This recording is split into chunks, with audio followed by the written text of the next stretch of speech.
السلام علیکم ناظرین، میں عدنان نصیر ہوں۔ آج ایک نئے موضوع کے ساتھ آپ کی خدمت میں حاضر ہوا ہوں۔ آج کا ہمارا موضوع ہے اردو غزل کی روایت میں محبوب کا کردار۔ آج ہم دیکھیں گے کہ اردو غزل کو شعراء نے محبوب کے کردار کو کس طرح برتا ہے۔ غزل کا جو میں نے مطالعہ کیا ہے، ولی سے فراز تک جو پہلو میرے سامنے آئے، میں نے 3 بڑے حصوں میں ان کو تقسیم کیا اور باقی ان کو ذیلی جو ہے وہ عنوانات کے تحت قائم کیا ہے اور اس کو سمجھنے کی کوشش کی ہے۔ جو میں سمجھ سکا ہوں وہ آپ کے سامنے رکھتا ہوں، اور پھر جو باتیں آپ کے ذہن میں ہوں گی آپ وہ کمنٹ باکس میں لکھیے گا۔ میرے مطالعے کی روشنی میں اردو غزل کے محبوب کو، اس کی خاصیتوں کو 3 حصوں میں یوں تقسیم کریں۔ ایک تو وہ حسین ہے، پھر مغرور ہے اور سنگ دل ہے۔ اسے صنم کہتے ہیں۔ صنم تراشیدہ پتھر ہوتا ہے، ایک مورت ہوتی بے انتہا حسین ہے، لیکن ہے تو پتھر میں۔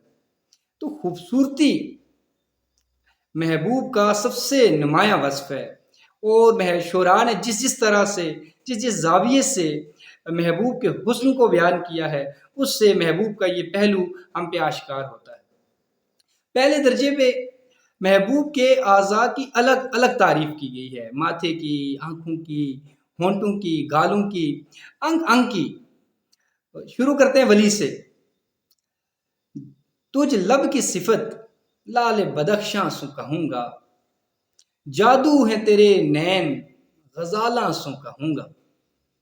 میر: نازکی اس کے لب کی کیا کہیے، پنکھڑی گلاب کی سی ہے۔ غالب کو دیکھیے ذرا: سائے کی طرح ساتھ چلیں سرو و صنوبر، تو اس قد دلکش سے جو گلزار میں آوے۔ اور فراز تک آتے آتے: سنا ہے آئینہ تمثال ہے جبیں اس کی، جو سادہ دل ہیں اسے بن سنور کے دیکھتے ہیں۔ گویا ایک ایک انگ کی تعریف کی گئی ہے۔ پھر اگلے مرحلے میں ان اعضاء کو جوڑ کر جو ایک صورت بنتی ہے اور ایک مورت بنتی ہے، کلی طور پر اس کی تعریف پر ہمیں اشعار سینکڑوں بلکہ ہزاروں ملیں گے۔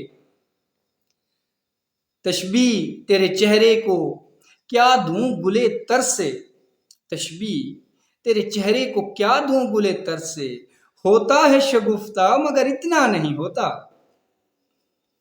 دہکا ہوا ہے آتش گل سے چمن تمام، یا پھر نگاہ برق نہیں چہرہ آفتاب نہیں، وہ آدمی ہے مگر دیکھنے کی تاب نہیں۔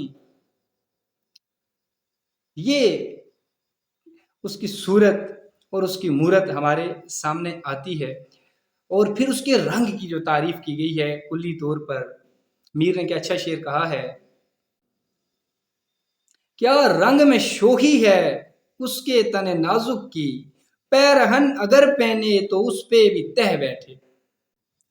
اب جب ایک ایک عضو کی الگ سے تعریف ہو گئی، پھر اسے جوڑ کے جو صورت بنی، جو مورت بنی، اس کی تعریف ہو گئی، پھر اب وہ حسین مورت اب وہ بھولے گی، اب وہ محبوب چلے گا، بولے گا تو پھر مومن کہے گا: اس غیرت ناہید کی ہر تان ہے دیپک، شعلہ سا لپک جائے ہے آواز تو دیکھو، سنا ہے بولے تو باتوں سے پھول جڑتے ہیں، یہ بات ہے تو چلو بات کر کے دیکھتے ہیں۔ یا پھر چلے گا تو الجھا ہے پاؤں یار کا زلف دراز میں، لو آپ اپنے دام میں صیاد آ گیا۔ یا پھر رکے تو گردشیں اس کا طواف کرتی ہیں، چلے تو اس کو زمانے ٹھہر کے دیکھتے ہیں۔ اب یہ محبوب ایک ایک انگ کی تعریف ہو گئی، ان کو جوڑ کے جو صورت اور مورت بنی اس کی تعریف ہو گئی، بولا تو اس کی تعریف، چلا تو اس کی تعریف۔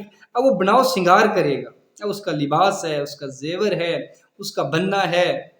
تو پھر سنا ہے جب سے حمائل ہیں اس کی گردن میں، مزاج اور ہی لال و گہر کے دیکھتے ہیں۔ یا پھر عرفان صدیقی کہتا ہے: چمکے تو اندھیرے میں میرا ترائے دستار، چمکے تو اندھیرے میں میرا ترائے دستار، 2-4 ستارے تیری پوشاک سے لے آؤں۔ اور پھر میک اپ کرے گا تو پھر منیر نیازی کہے گا: ایک شام سی کر رکھنا کاجل کے کرشمے سے، ایک چاند سا آنکھوں میں چمکائے ہوئے رہنا، چھلکائے ہوئے چلنا، خوشبو لب لالی کی، ایک باغ سا ساتھ اپنے مہکائے ہوئے رہنا۔ اب جب وہ اس درجے پر پہنچ گیا، جب اس کے انگ انگ کی تعریف ہوئی، اس کو جوڑ کر صورت و مورت کی تعریف ہوئی، اس کے چلنے اور بولنے کی تعریف ہوئی، اس کا بناؤ سنگار ہو گیا، تو پھر اس کی ادائیں ہیں۔ پھر میر کہے گا، حیا سے سر جھکا لینا، ادا سے مسکرا دینا، حسینوں کو بھی کتنا سیل ہے بجلی گرا دینا۔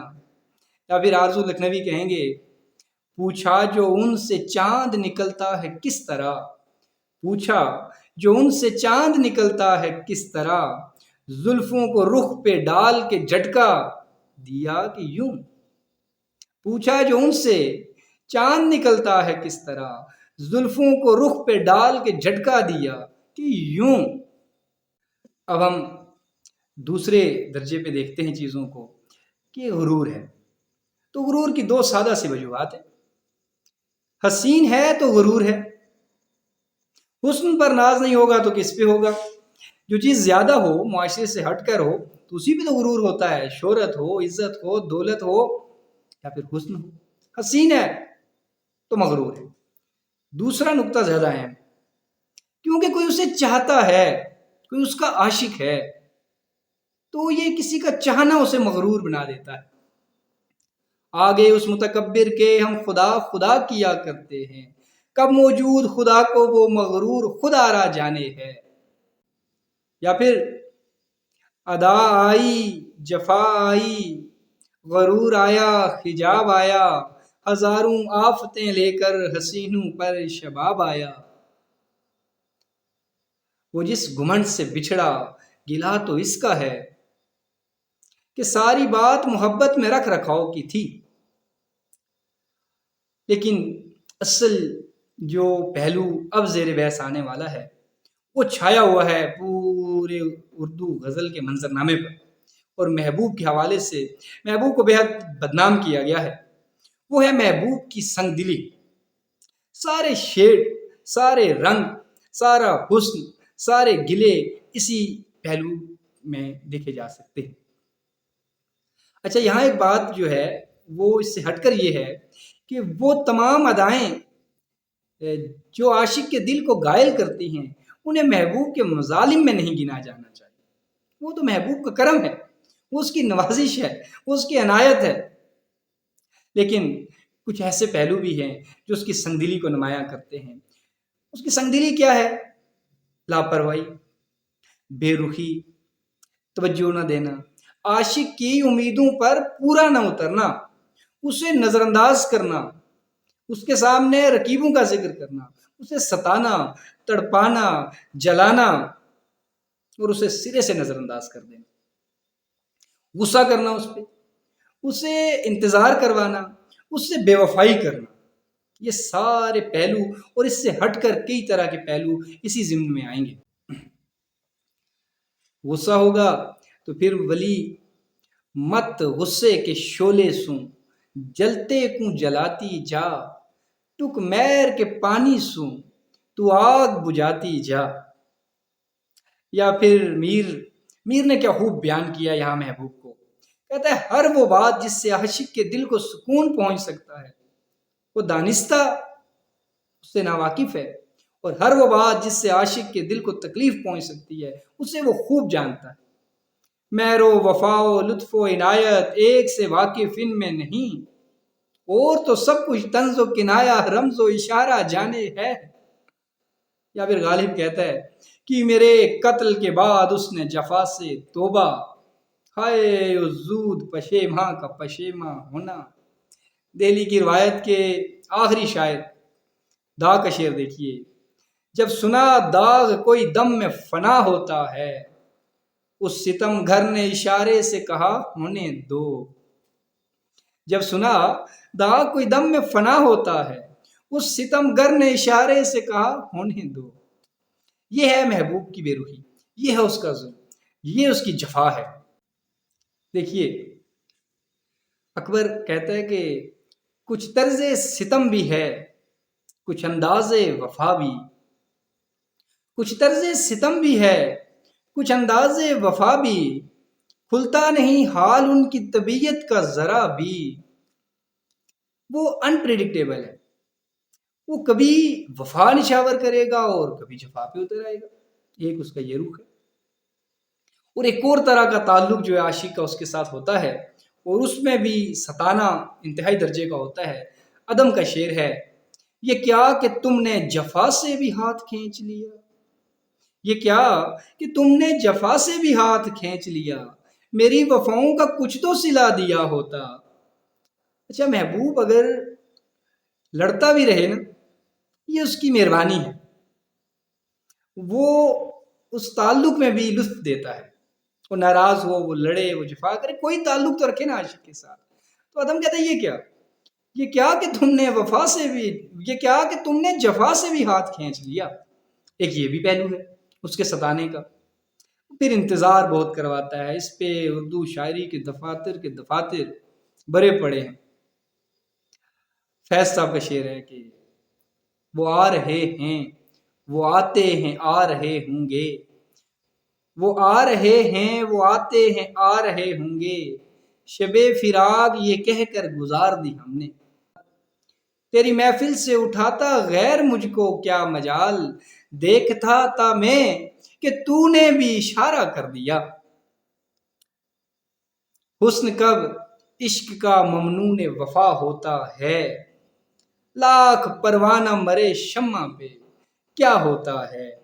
اور سیماب نے دیکھیے محبوب پہ کس طرح طنز کیا ہے، اور کیا جہاں سے پہلو اس کی بے روحی کا نکالا ہے، اس کی بے وفائی کا نکالا ہے۔ رنگ بھرتے ہیں وفا کا جو تصور میں تیرے، تجھ سے اچھی تیری تصویر بنا لیتے ہیں، دل سلگتا ہے تیرے سرد رویے سے میرا، دیکھ اس برف نے کیا آگ لگا رکھی ہے۔ یہاں تک ہم نے باتوں کو سمجھنے کی کوشش کی کہ یا تو محبوب کے حسن کی، اس کے جلووں کی، اس کی اداؤں کی تعریف ہے، یا اس کے غرور کا ذکر ہے، یا پھر اس کی بے روحی کا، اس کے ستانے کا، اس کے جلانے کا ذکر ہے۔ وہ رکیبوں کا ذکر بھی کرتا ہے، وہ کبھی کبھی رکیب سے جا بھی ملتا ہے۔ محبوب کے حسن کی بات ہوئی، اس کے غرور کی بات ہوئی، اور اس کی سنگ دلی کا ذکر ہوا۔ سنگ دلی مختلف نوعیت کی ہے، اس کا رکیبوں سے جا ملنا، اس کا اپنے عاشق کو ستانا، اسے آزمانا، اسے وقت نہ دینا، مختصر یہ کہ عاشق کی امیدوں پر پورا نہ اترنا۔ تو اس طرح کا کچھ محبوب اور اس کی تصویر اور اس کا تصور ہمارے سامنے آتا ہے جب ہم اردو غزل کا مطالعہ کرتے ہیں۔ یہ تھی عوامی سطح کی گفتگو۔